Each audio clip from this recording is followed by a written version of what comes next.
Hi, this is Cody with GoEngineer. SOLIDWORKS 2019 released new enhancements related to large design review mode for assemblies inside of SOLIDWORKS. These enhancements allow users to not only view their assemblies in large design review mode, but they can now edit them. They can add or remove components, add mates for those components, as well as view base planes and any kind of reference sketches available in the model. This allows users to leverage the performance of large design review mode while combining components to create large complex assemblies.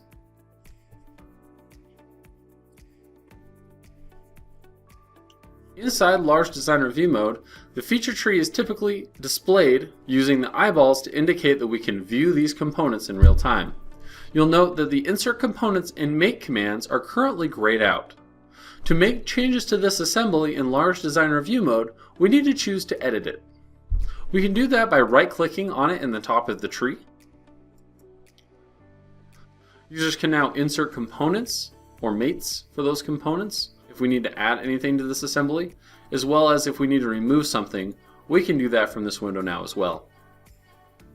I hope these enhancements to large design review mode will assist you in assembling your large complex assemblies. Thank you for watching.